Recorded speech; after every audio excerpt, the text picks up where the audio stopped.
Shalom, saudaraku. Hari ini saya mau mengajak kita belajar dari satu judul firman Tuhan, yaitu tentang menjadi yang terbaik. Saudaraku, kalau kita bicara tentang menjadi yang terbaik, saya percaya bahwa setiap kita pasti menginginkan menjadi yang terbaik dalam hidup ini. Wah, dalam pekerjaan kita, dalam rutinitas keseharian yang terus-terus kita lakukan, di lingkungan pertemanan, lingkungan keluarga besar kita, bahkan dalam pendidikan kita. Wah, pasti kita selalu menginginkan yang terbaik. Saya mau bilang bahwa itu tidak salah.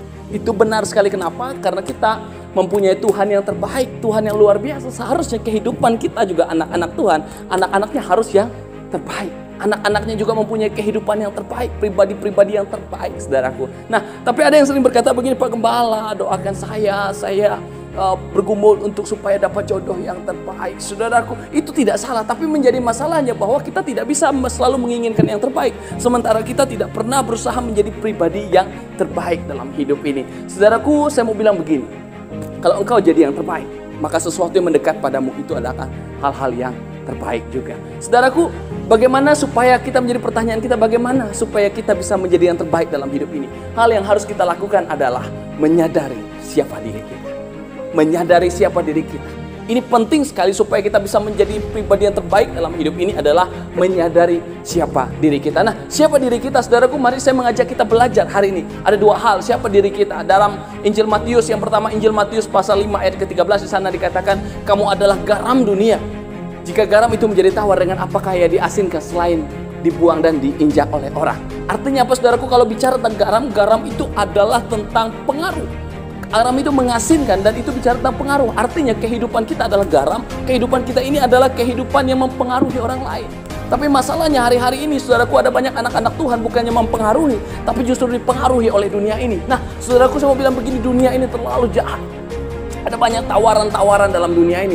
Ada banyak tawaran-tawaran yang membuat kita, wah, saudaraku, mengikuti apa yang menjadi tren dalam dunia itu tidak salah. Tapi kalau kita mengikuti serupa dengan dunia ini, itu yang menjadi salah. Kenapa? Karena firman Tuhan berkata, janganlah engkau menjadi serupa dengan dunia ini, tapi berubahlah dalam pembaharuan budimu, supaya engkau mengerti mana apa yang baik menurut Tuhan, apa yang menjadi kehendak Tuhan. Saudaraku, dalam hidup ini kita jangan menjadi serupa dengan dunia ini. Jangan kita mengikuti dunia ini, tapi justru kita yang mempengaruhi dunia ini, memperkenalkan Yesus kepada dunia ini. Jadilah anak-anak muda yang berkualitas, karena kita punya Tuhan. Jadilah anak-anak muda yang terbaik, yang berkualitas, karena kita punya Yesus. Itu jauh lebih cukup untuk setiap kita. Lalu yang kedua, bagi siapa kita? Apa perlu kita sadar agar kita dapat menjadi pribadi yang terbaik?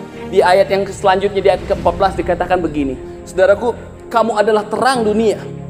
Kota yang terletak di atas gunung tidak mungkin tersembunyi. Artinya apa, saudaraku? Kita ini adalah terang. Wah, gelap, saudaraku, terang sekecil apapun itu berguna sekali. Artinya apa? Dalam kehidupan kita ini sangat dibutuhkan. Saudaraku, terang itu dibutuhkan dalam gelap. Kehidupan kita juga dibutuhkan dalam dunia ini. Nah, bagaimana kita bisa memiliki kehidupan yang dibutuhkan orang lain, berguna bagi orang lain? Apa yang harus kita lakukan? Kita harus menjadi teladan. Dalam 1 Timotius 4 ayat ke-12 di sana dikatakan, janganlah seorang pun menganggap engkau rendah karena engkau muda, tapi jadilah teladan. Dalam hal apa? Dalam perkataan. Anak-anak muda dengar baik, kita harus jadi teladan dalam perkataan kita. Untuk tidak diremehkan, untuk tidak diragukan, kita harus jadi teladan dalam perkataan kita. Gunakan kata-kata yang baik, kata-kata yang memberkati, kata-kata yang membangun orang lain. Jangan justru kata-kata yang menjatuhkan orang lain, kata-kata yang menghina orang lain, menjadi kata-kata yang provokator, yang tidak baik, saudaraku. Tapi dengar baik, miliki kata-kata yang memberkati orang, karena kita punya kuasa di sana. Kita punya kuasa dalam perkataan kita, harusnya kita gunakan untuk memberkati orang lain. Lalu yang kedua, jadi teladan dalam hal apa? Dalam tingkah laku. Kita sebagai anak-anak muda Tuhan, kita harus berbeda dalam tingkah laku kita.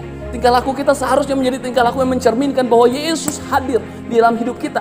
Orang melihat tingkah laku kita, orang melihat Yesus. Orang melihat apa yang kita buat, orang melihat Tuhan dalam hidup kita.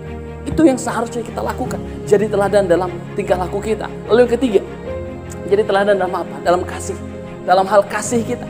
Kasih untuk apa? Mengasihi sesama. Dalam hidup ini sebagai anak-anak muda, jangan saling membenci, iri, dengki kepada orang lain. Tapi mari kita hidup saling mengasihi. Wah, begitu indah kalau kita hidup dalam kasih itu. Kasih yang sempurna itu. Saudaraku, mari kita belajar mengasihi dalam hidup ini. Mengasihi karena Tuhan sudah mengasihi kita. Lalu keempat, apa yang harus kita lakukan? Jadi teladan dalam hal kesetiaan kita. Hidup ini, mari kita belajar setia. Belajar setia. Setia ini bicara tentang ketekunan. Ketekunan ini bicara tentang tanggung jawab. Berbicara tentang bertanggung jawab dengan apa yang Tuhan sudah percayakan. Saudaraku, saya percaya Setiap kita memiliki tanggung jawab yang Tuhan sudah beri kepada kita untuk kita pertanggungjawabkan hari-hari. Mari bertanggung jawab pekerjaan yang sudah Tuhan beri, keluarga, orang tua. Mari kita jangan kecewakan mereka. Jangan kita kecewakan Tuhan. Mari belajar bertanggung jawab dengan apa yang Tuhan sudah percaya kepada kita. Belajar setia dari hal kecil sampai hal besar sekali. Ingat firman Tuhan berkata, engkau setia dalam hal kecil, Tuhan akan percaya engkau tanggung jawab dalam perkara-perkara yang besar. Lalu yang terakhir, apa yang harus kita lakukan? Hiduplah jadi teladan dalam kesucian. Belajar hidup kudus dalam hidup. Firman Tuhan berkata, tanpa kekudusan tidak ada seorang pun dapat melihat Allah. Mengapa kita perlu hidup kudus? Karena Yesus kudus, Allah kudus. Allah yang kita miliki adalah Allah yang kudus. Seharusnya kehidupan anak-anaknya juga hidup kudus. Hidup kudus akan menentukan kualitas hidup kita. Mari belajar kejar kekudusan dalam hidup ini. Kejar kekudusan dalam hidup ini. Sehingga kehidupan kita akan menjadi kehidupan yang berkualitas. Anak-anak muda yang berkualitas. Dari tempat ini saya berdoa biarlah setiap kita selalu menjadi pribadi-pribadi yang dikehendaki Tuhan. Pribadi-pribadi terbaik. Karena kenapa? Karena kita menyadari siapa diri kita. Kita menjadi garam bagi dunia ini. Menjadi pengaruh besar bagi dunia ini. Kita menjadi terang.